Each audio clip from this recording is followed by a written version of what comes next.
Evangelio de Juan, versículo 1, desde el 15 hasta el 17. Podemos leer todos juntos a la cuenta 3, 1, 2, 3. Juan dio testimonio de él y clamó diciendo: Este es de quien yo decía, el que viene después de mí es antes de mí, porque era primero que yo, porque de su plenitud tomamos todos y gracia sobre gracia. Pues la ley por medio de Moisés fue dada, pero la gracia y la verdad vinieron por medio de Jesucristo. Amén. Amén. La Biblia nos habla de que por lo menos han habido dos pactos, ¿ya? La Biblia habla de pactos. La Biblia comienza, cuando uno ve la Biblia, se enfrenta a ella, uno se da inmediatamente cuenta de que hay un Nuevo y un Antiguo Testamento. ¿Sí? Eso no habla de pactos. No habla de Dios obrando en el mundo por medio de pactos.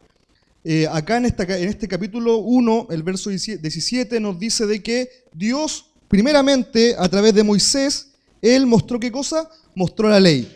¿Sí? Comenzó mostrando la ley. Y luego, cuando viene el Señor Jesucristo, Él comienza y muestra la gracia y muestra la verdad. Amén. La ley tiene que ver principalmente con parábolas. La ley tiene que ver principalmente con figuras, con sombra de aquel que había de venir, con sombra de aquello que vendría en un momento. Eso nos muestra la ley, y siempre Él nos está mostrando eso, ¿ya? Cuando nosotros hablamos de la ley, hablamos de aquello, hablamos de parábola, hablamos de sombra, hablamos de figuras. Vamos por favor a Hebreos 9:10, si nuestro hermano de la letra nos puede acompañar con un versículo. Hebreos 9:10.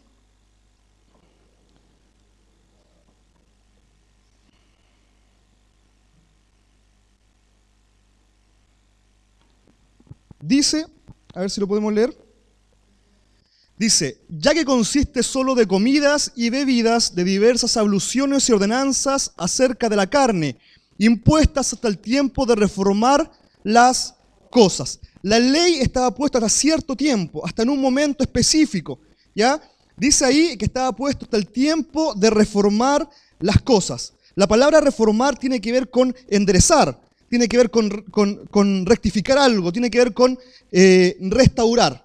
Entonces, ¿hasta cuándo estaba la ley? Estaba hasta el tiempo de poder reformar, de poder rectificar, de poder restaurar todas las cosas. Hasta ahí estaba la ley.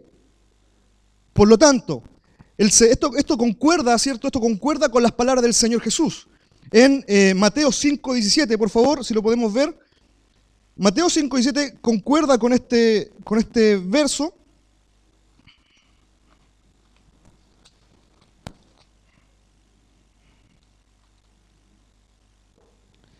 Mateo 5:17 dice: no penséis que he venido para abrogar la ley y los profetas. No he venido para abrogar, sino para cumplir. La ley, dice la Biblia y dice Pablo, la ley es buena, la ley es santa.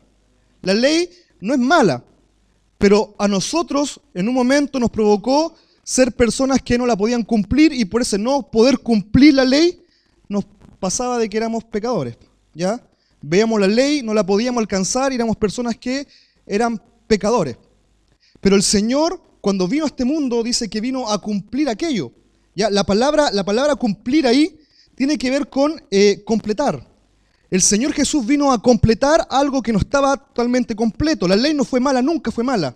La ley era buena, la ley era santa, la ley era justa, de hecho. No era para nada injusta. Pero la ley le faltaba algo. Y ese algo vino a entregarlo el Señor Jesucristo. Dijo, vino a completar la ley. Él no la vino a abrogar. No es que Él vino a contradecir a todos los que habían venido antes de Él.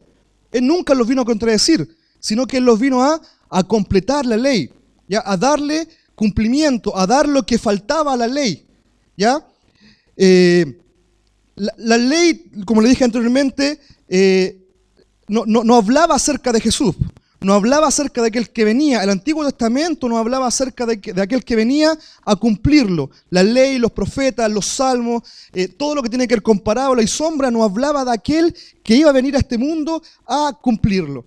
A cumplir aquello por lo cual la ley había hablado, lo cual los profetas habían hablado, lo cual los salmos habían hablado, todo lo que había hablado anteriormente. Y Aquí aparece el Señor. Ya, en este contexto de las cosas, cuando todos los judíos estaban buscando la ley, siguiendo la ley, teniendo las parábolas, haciendo lo que tenían que hacer en el templo, en el tabernáculo, cuando todas las personas, cuando todos los judíos, ¿cierto?, estaban enfocadísimos en el templo, aparece el Señor. Aparece el Señor diciendo palabras que fueron un poco fuertes en ese momento. Pero recordemos, Él venía a cumplir, nunca a abrogar. Por favor, si vamos a Juan 2, del 19 hasta el 22, encontramos al Señor Jesús. Encontramos al Señor hablando acerca del templo. Encontramos al Señor hablando acerca de este templo al cual los judíos, en el cual los judíos, ¿cierto?, se involucraba en ellos toda su vida religiosa. Y el Señor nos dijo de esta manera. Por favor, dice, respondió Jesús y les dijo, destruid este templo y en 3 días lo levantaré. Dijeron luego los judíos, en 46 años fue edificado este templo y tú en 3 días lo levantarás. Mas él hablaba del templo de su cuerpo. Por tanto, cuando resucitó de entre los muertos, sus discípulos se acordaron que había dicho esto y creyeron la Escritura y la palabra que Jesús había dicho. Cuando los judíos estaban enfocados en su templo, cuando ellos estaban enfocados en sus ordenanzas, en sus leyes, cuando estaban enfocados en sus sacrificios, el Señor vino, irrumpió en la historia diciendo, yo vine a cumplir la ley, vine a darle cumplimiento, vine a completarla. Y en ese completar Él dijo, ese que está ahí no es el verdadero templo, sino que el verdadero templo soy yo. Dijo el Señor, yo soy el verdadero templo, yo soy. Ahora, su vida de fe no tiene que estar enfocada en el templo, sino debe estar enfocada en mí. Debe estar enfocada en mí. Yo soy el que voy a destruir el templo y en 3 días lo voy a reedificar. Y ese templo, dijo Él, tiene que ser destruido y debe ser luego levantado. Y en ese destruirse y levantarse, ¿cierto?, nos entregó la verdad. Nos entregó la verdad para todos, ¿ya? Si bien el Señor cuando estaba acá, Él entregaba la verdad, ¿cierto?, pero solamente a sus íntimos. Cuando Él muere, nos permite que todos podamos entrar en aquella verdad y podamos conocer aquella verdad. Por favor, Juan 3:16.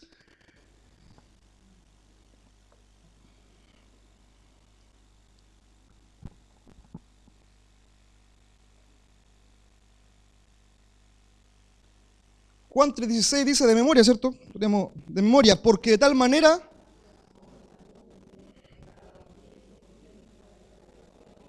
no se pierda, mas tenga vida eterna. Entonces Dios envía. ¿Ya? En este momento Dios, el Padre, envía a su Hijo quien es constituido el templo, quien es constituido para nosotros el centro de la fe. Cualquiera que no tenga el centro de la fe en su vida como Jesús, no puede considerarse cristiano. Alguien si nosotros consideramos otra cosa fuera de Jesús, el centro de nuestra fe, no nos podemos llamar cristianos. Porque cristiano tiene que ver con que el foco de nuestra fe, el centro hacia donde apuntamos, tiene que ver con Jesús. Tiene que ver con el Hijo de Dios. Tiene que ver con aquel que el Padre envió al mundo. Tiene que ver con aquel que el Padre envía para que Él sea destruido, pero luego sea levantado. Y a través de aquello, poder nosotros, toda la humanidad, tener la posibilidad de conocer la verdad. Por favor, vamos a Juan 10, versículo 17.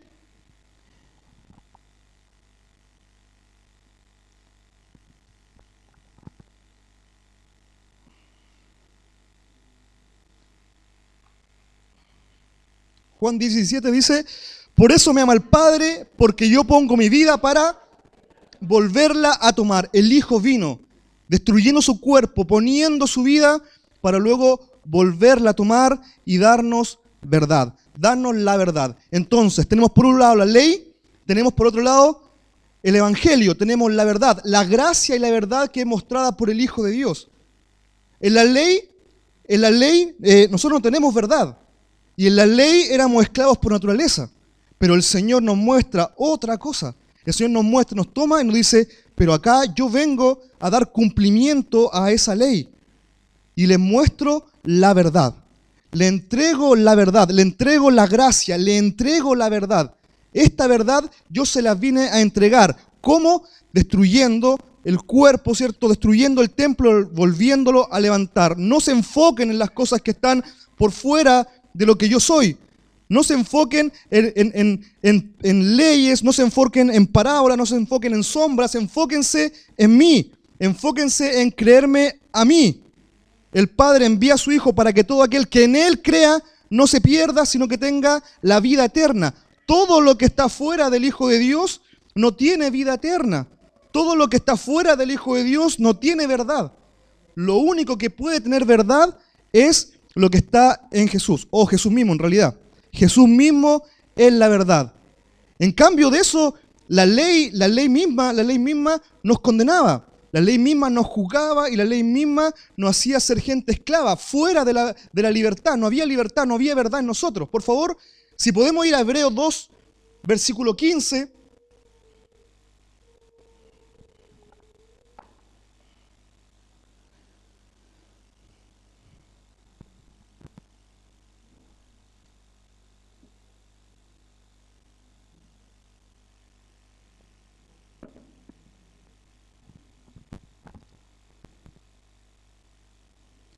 Hebreos 2, versículo 15 dice: y librar a todos los que por el temor de la muerte estaban durante toda la vida sujetos a servidumbre. Esto nos da la ley, ¿ya? La ley, si bien es buena, la ley es santa, la ley es pura, pero no nos libraba. Nos hacía regular la carne, nos permitía que nos pudiéramos regular simplemente, ¿ok? Lo cual no quiere decir que sea mala. Como les dije al principio, el Señor nos la vino a abrogar, nos la vino a quitar la ley. Pero la ley producía aquello. Entonces, si no completamos la ley con el Señor, vamos a terminar como este versículo. Vamos a acabar como este versículo que está ahí. Vamos a estar en servidumbre, vamos a estar esclavos, vamos a ser gente que no tiene la verdad. ¿Ya? Vamos a ser personas que están esclavizadas y que no pueden salir de la esclavitud que tienen. ¿Usted ha visto a cristianos esclavizados? Hay un montón en la iglesia de cristianos que están esclavizados. ¿Por qué? Porque ellos se preocupan de la ley.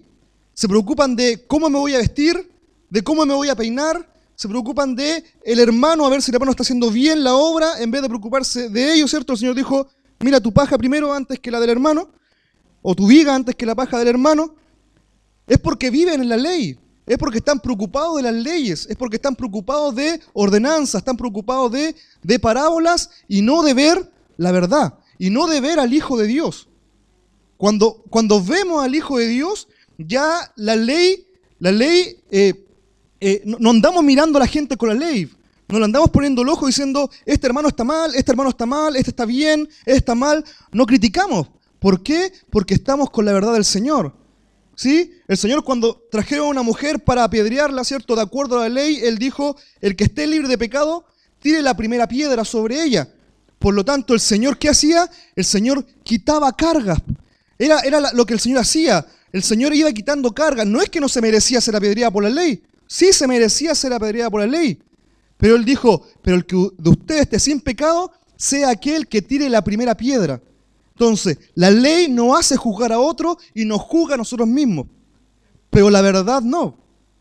La verdad nos hace ser gente libre. Vamos por favor a Juan 8, verso 32.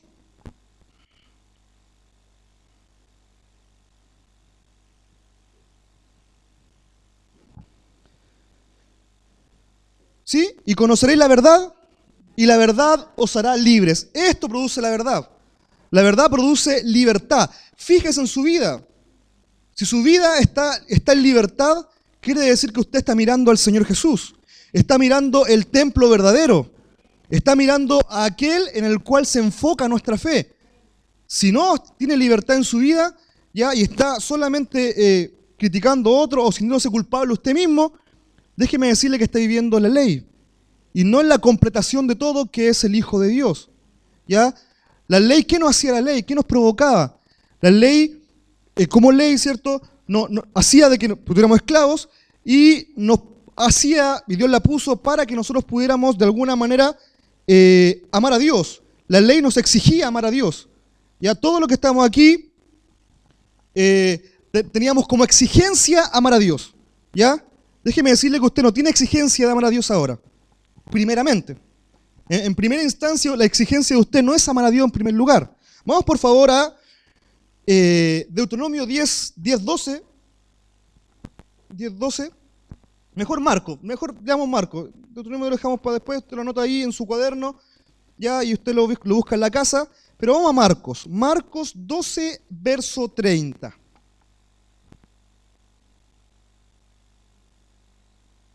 Deuteronomio 10:12, para aquellos que buscan en la casa. Vamos a leer Marcos 12:30. Mire lo que es la ley. Mire lo que es la ley. Dice, amarás al Señor tu Dios con todo tu corazón y con toda tu alma y con toda tu mente y con todas tus fuerzas. Este es el principal mandamiento. Mira, ¿cuántas veces nosotros pensamos que el amar a Dios con toda nuestra fuerza, con toda nuestra alma, era realmente el Evangelio?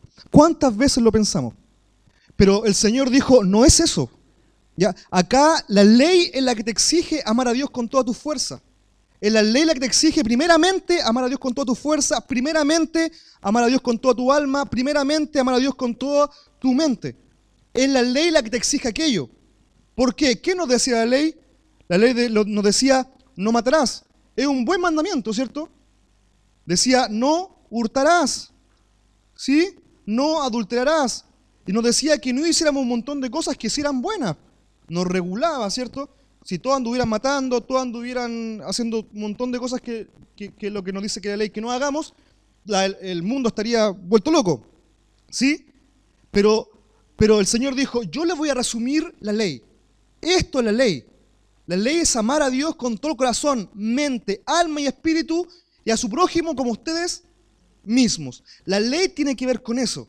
La ley tiene que ver con una exigencia que nace de nosotros hacia Dios. Pero, ¿cómo nosotros vamos a poder agradar a Dios? ¿Cómo vamos a poder amar a Dios nosotros? Se nos hizo imposible amar a Dios nosotros. Entonces, el Señor, sabiendo esto, entendiendo esto, cuando llega, ¿cierto? Cuando se hace manifiesto en el pueblo de Israel, le recrimina esto a los judíos.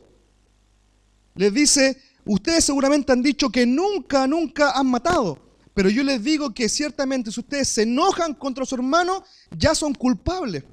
La ley ya los juzga, ya se juzga según la ley para ustedes.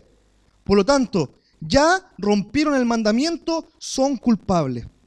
Entonces, la exigencia que ellos tenían, la exigencia que los fariseos tenían, la exigencia que usted mismo se puede implantar hacia Dios, es solamente ley. Y nada más que ley. Y la ley trae a su vida servidumbre. Y la ley no lo puede hacer libre, y la ley no lo puede libertar.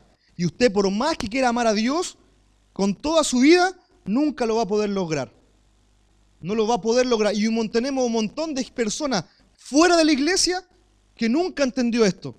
¿Por qué? Porque cada día se esforzaban diciendo, yo quiero amar a Dios, intento amar a Dios, lo busco profundamente, estoy orando profundamente, pero cuando viene la prueba, caen y se van. Caen y se van. Y tenemos un montón de personas de ese tipo y que dicen, no, el evangelio, según ellos, no es para mí. Ir a la iglesia no es lo mío, no es para mí, lo intenté y no pude. Y otros que se van enojados, ¿cierto? Diciendo un montón de cosas porque no pudieron. ¿Por qué? Porque su vida la basaron aquí, la basaron en la ley. Y el Señor entendía de que no vamos a poder cumplir la ley. Era una exigencia para nosotros la ley. Para nosotros era una exigencia. Se nos exigía la ley, se nos podían parámetros altos a los cuales ninguno de nosotros podíamos llegar. Pero ¿hasta cuándo estaba puesta esa ley? ¿Hasta cuándo? Vamos por favor a Gálatas 3, verso 19. Gálatas 3, 19.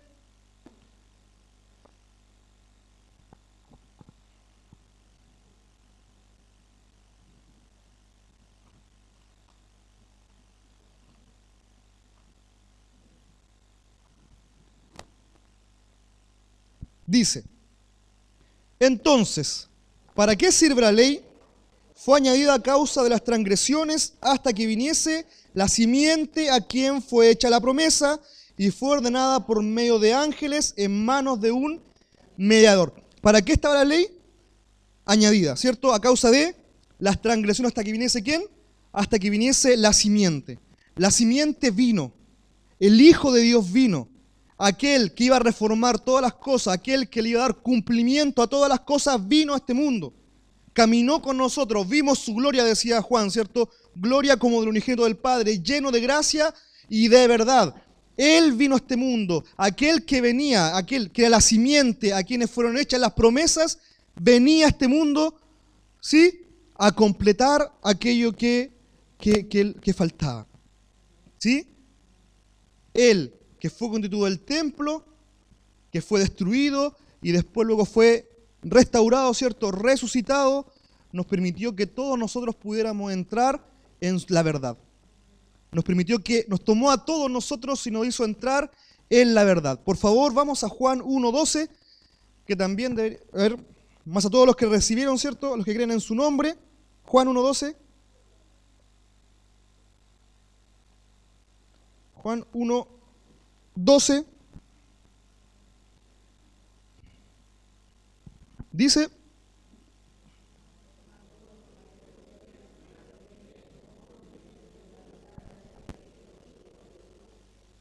nos dio potestad de ser hechos hijos de Dios. Mire lo que hace la verdad.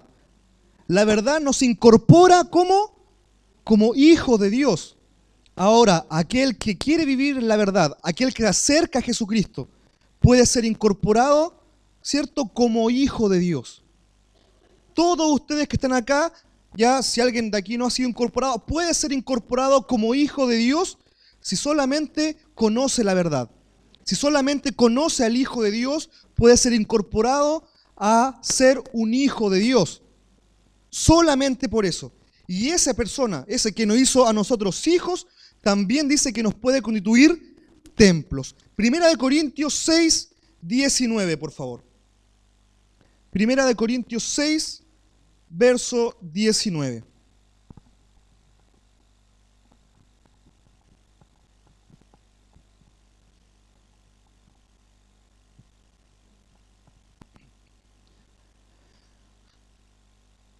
Dice: ¿o ignoráis que vuestro cuerpo es templo del Espíritu Santo, el cual está en vosotros, el cual tenéis de Dios, y que no sois vuestros? Mire, aquel que es incorporado como hijo de Dios puede llegar a ser un templo de Dios.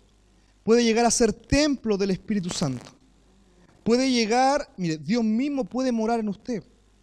El Espíritu Santo es Dios. Pueden venir y morar con usted. El Señor lo dijo: yo y mi Padre vendremos y haremos morada en Él. Somos templo del Señor. Somos personas que podemos ser constituidas templo de Dios con el Espíritu Santo morando en nosotros, morando en nuestras vidas, morando en nosotros. Busquemos por favor en Juan 16, 13.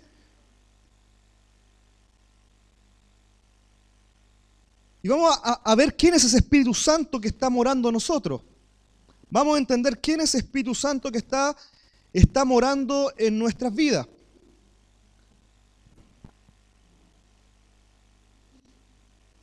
Juan 16, 13 dice: pero cuando venga el Espíritu de verdad, Él os guiará a toda la verdad, porque no hablará por su propia cuenta, sino que hablará todo lo que oyere y os hará saber las cosas que habrán de venir. Miren, el Hijo de Dios vino trayendo la gracia y la verdad. Ahora el Espíritu Santo viene también y se constituye ¿quién? El Espíritu de verdad. Él se constituye el Espíritu de verdad. El Señor dijo: conviene que yo me vaya, porque si no me fuera, el Consolador no vendría, pero si me fuere, os lo enviaré. El Padre promete al Hijo, ¿cierto?, el Espíritu Santo. El Señor asciende y envía a su Espíritu Santo hacia nosotros, el cual es el Espíritu de verdad. Imagínense, nosotros estamos, no sé cuántos serán los kilómetros que hay de acá hasta Israel, que es la tierra del Señor, ¿ya? Pero es bastante amplio el rango, ¿ya? El Señor anduvo caminando por ahí. Él era la verdad. Ahí se habló la verdad. En ese lugar se habló la verdad porque habló el Señor Jesús ahí. Lo que sí sé es que hay también un montón de años, ¿cierto? 2000 aproximadamente, en que el Señor ya no está con nosotros. Por lo tanto, ¿cómo nos puede llegar la verdad a nosotros? Es imposible que nos llegue la verdad a nosotros. Es muy difícil que nos llegue la verdad a nosotros. Pero por eso el Señor envía a su Espíritu Santo como el Espíritu de verdad. Hoy en día, todo aquel que reciba el Espíritu Santo tiene el Espíritu de verdad morando en él y puede ser libre, puede ser liberado. Como decía, ¿cierto? Juan 8:32, conocerán la verdad y la verdad los hará libres. Con el Señor lo pudimos conocer, con Jesús pudimos conocer la verdad. Pero ahora, ¿cómo la conocemos? La conocemos por medio del Espíritu Santo, por medio de su Espíritu, por el Espíritu de verdad que Jesús mismo envía hacia nosotros. Entonces, podemos conocer esa verdad, podemos ser libres por esa verdad, podemos ser las personas que ahora podemos conocer la verdad del Evangelio de Dios, podemos conocer el reino de los cielos, podemos movernos en el reino de los cielos por esa verdad. Lo que la ley no nos daba, nos da el Evangelio. Lo que para la ley era imposible, por cuanto no exigía a nosotros, ¿cierto? Y estábamos en esta carne. Ahora, el Hijo de Dios, por medio de su Espíritu Santo, podemos vivir en esa verdad, podemos vivir en el Evangelio de la verdad, podemos vivir en el reino de los cielos y manifestando las señales del reino de los cielos. Por favor, Romanos 5:5. Romanos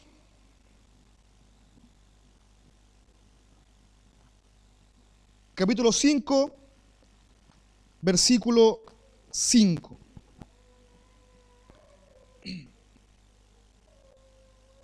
Mire lo que hace el Espíritu Santo. Mire lo que hace Dios por medio de su Espíritu Santo. Recuerde, en la ley se nos exigía a nosotros amar a Dios. ¿Ya? Quiero que se entienda eso. La exigencia hacia nosotros de parte de Dios para que lo amemos a Él. No podemos amarlo. Es imposible para nosotros amarlo. Y Romanos 5:5 nos dice, y la esperanza no avergüenza. ¿Cuál esperanza? Está hablando del Evangelio.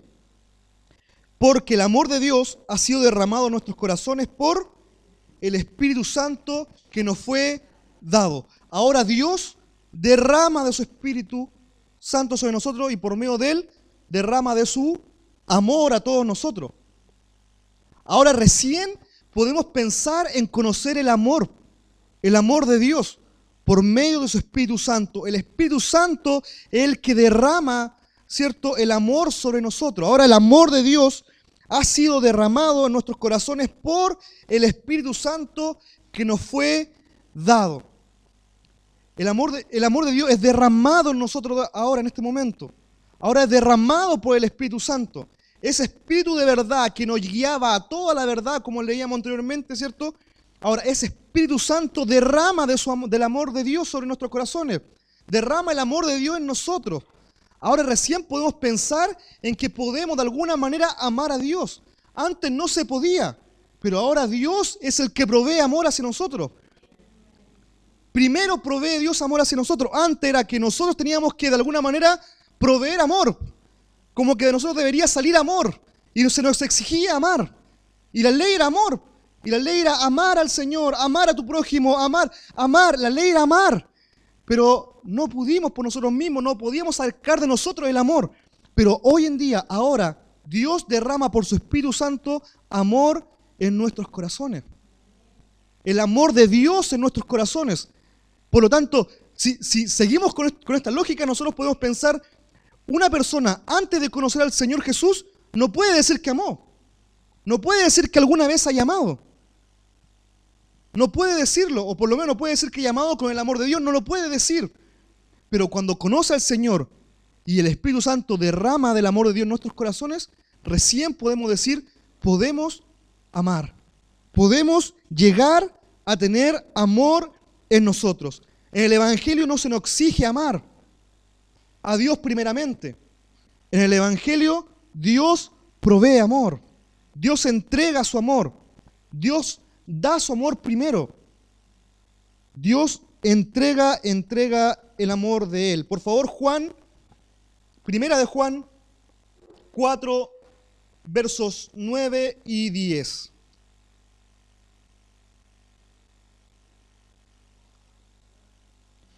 Primera de Juan, verso 4, o sea, capítulo 4, perdón.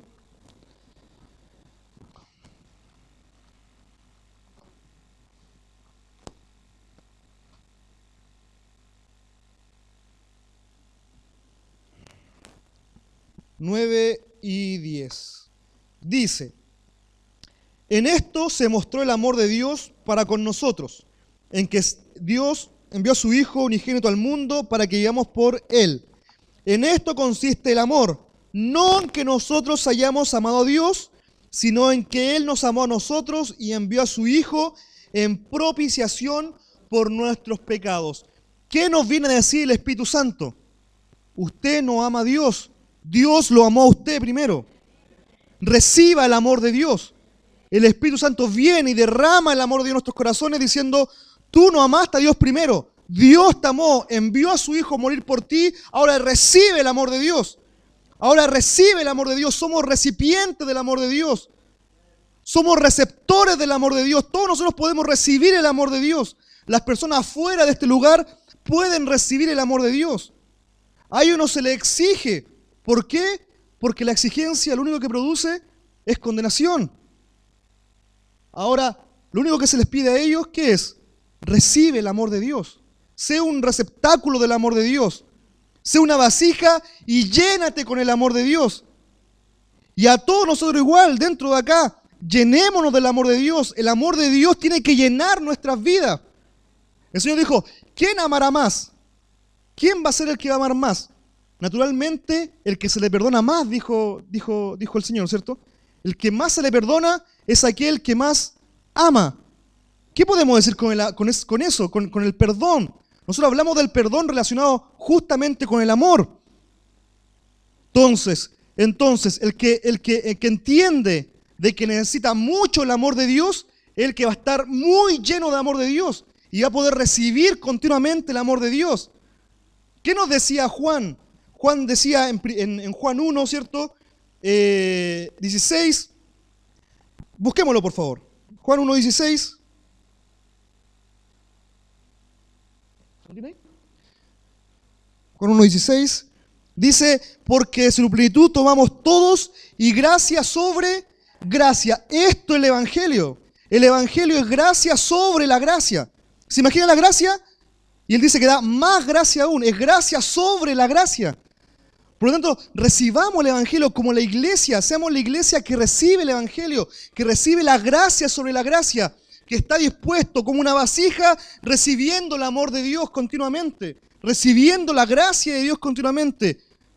No se juzga a sí mismo, no sea aquel que se juzga y que vive en la ley, porque si usted se juzga va a vivir en la ley, pero si usted recibe la gracia sobre la gracia, usted va a poder vivir una vida llena de gozo en el Evangelio. Entendiendo de que Dios lo amó primero, Dios dio el primer paso, Dios se proveyó de uno, ¿cierto?, para que nos diera vida. Y esa vida dice que está en su Hijo, Él se proveyó de su Hijo, su unigénito Hijo, lo proveyó al mundo para que pudiéramos recibir el amor de Dios. El amor de Dios. Romanos 8, por favor, del 28 al 30. Romanos 8, del 28 al 30.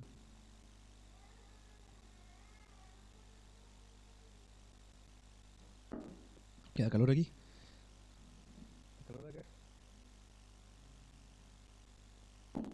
Romanos 8 del 28 al 30 dice: y sabemos que a los que aman a Dios, todas las cosas les ayudan a bien. Esto es, a los que conforme a su propósito son...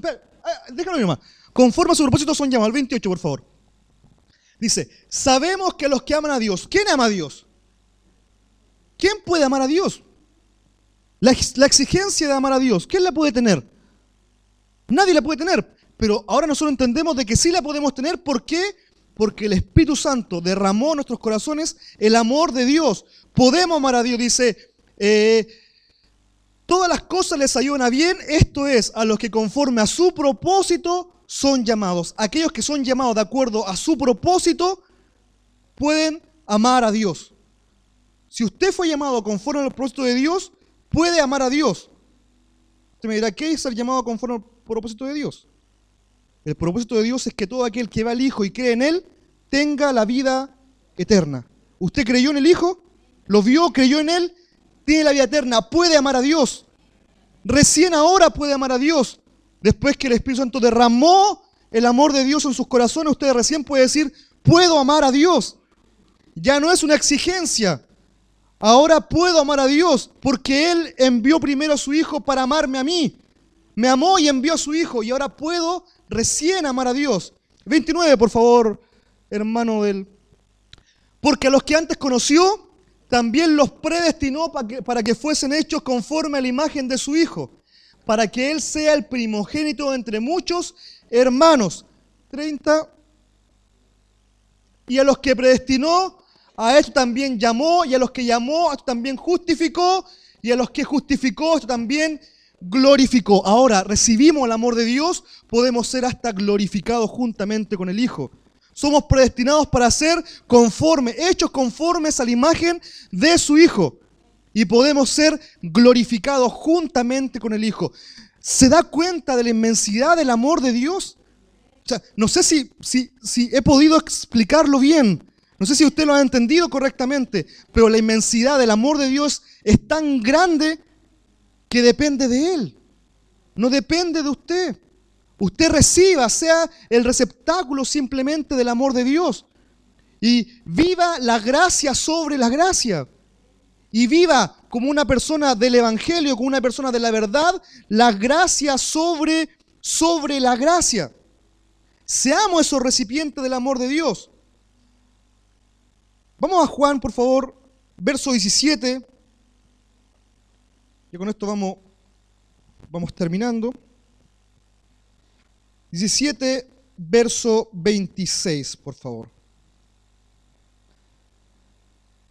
17, verso 26.